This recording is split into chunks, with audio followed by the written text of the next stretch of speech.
Happy Perseid, everyone. I'm Spacegirl Sally, and I have a very, very important announcement to make. Are you sharing this video already?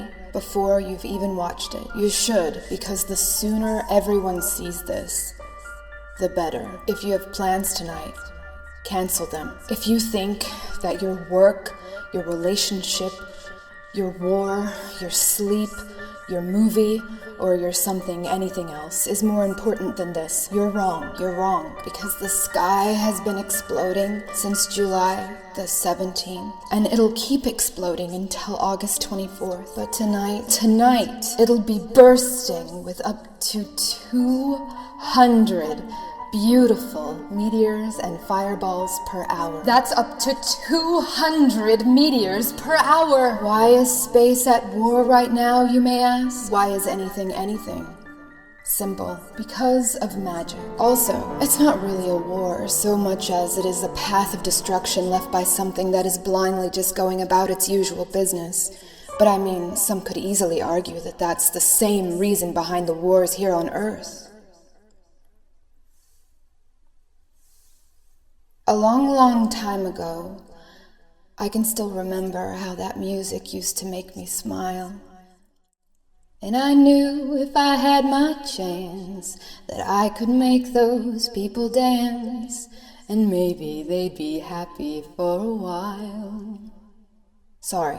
A long time ago, in 1862, a 42-year-old astronomer named Lewis Swift and a 25-year-old astronomer named Horace Tuttle, who had the same birthday as our own host, KTnarnia, discovered a giant comet soaring across the sky that has since been named Comet Swift-Tuttle. A comet is made up of 3 parts. A nucleus, which is like the main thing. It's also known as a dirty snowball or an icy dirt ball, because it's made up of rock, dust, and frozen gases. When the nucleus is heated by the sun, these gases sublimate and become the second part of the comet, known as the coma. Some people say comma, I say coma. This is the outer fuzziness, kind of like an aura. It's made of ice and comet dust it gets from passing the sun, which is another story entirely, and it would just take too long to explain, so maybe I'll make another video about that sometime. Anyway, the third part of the comet is known as the tail,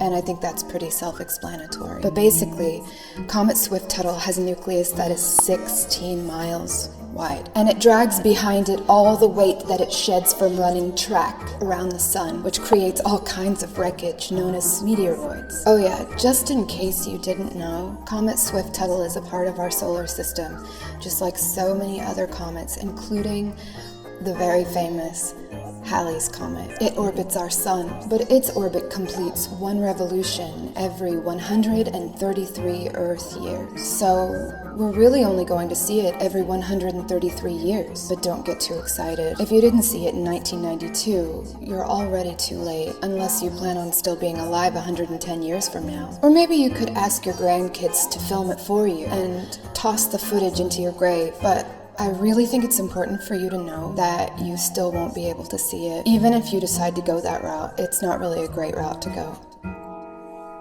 Anyway, so yeah, just imagine a thing moving so fast that it forms the gassy layer around it and a tail, but like, it's also shedding all these particles that get left behind as this sort of cloud thing. The Perseid cloud stretches along the comet's orbit, so every year, Earth flies through this cosmic debris called meteoroids, which then enter the Earth's atmosphere at super high speeds, and because most meteors are smaller than a grain of sand, almost all of them disintegrate and never hit the Earth's surface. That's right, smaller than a grain of sand.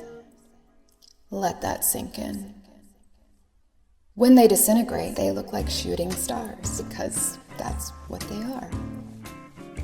The Perseid meteor shower is the most famous because it's the most visible every year. You can always catch it for several weeks between mid-July and mid-August, but This year, it's going to be extra special because it's going to be what's known as an outburst. This means that we're going to see over double the amount that you might normally see during the annual Perseid meteor shower. That's up to 200 meteors per hour! We haven't had an outburst like this since 2009. And if you think this outburst is going to be too great of a show to miss, you're not only right, you're super intelligent. Here we are, in the middle of the silliest political race of all time, while wars are being formed on purpose to create other wars, while terrible things are happening to all kinds of people. And if we could all just pause for one moment to be in awe of our universe, I think the world would be a slightly more peaceful place, right?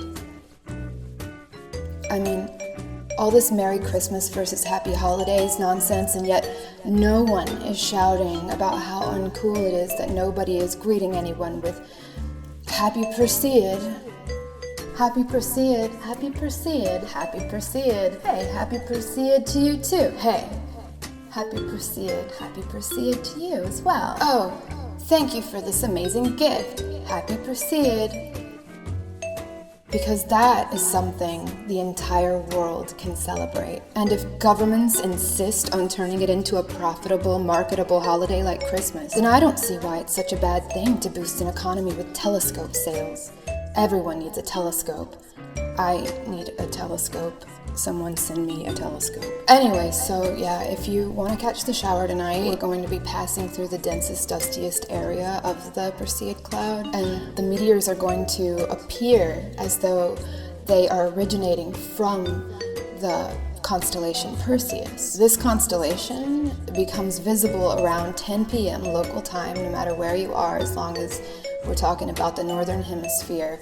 If you want to find Perseus, then maybe you can get that app on your smartphone. It's called Sky Map, and maybe it'll help you if you have a good enough GPS signal to help you find it. But anyway, it'll be the most visible around 1 a.m. after the moon sets.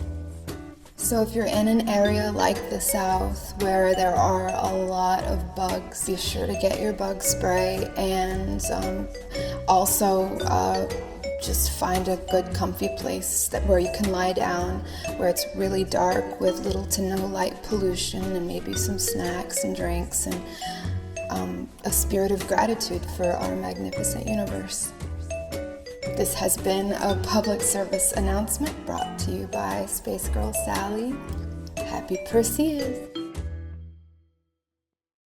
Fun fact: Catholics call this the Tears of St. Lawrence. Other fun fact: John Denver wrote about it in his song Rocky Mountain High.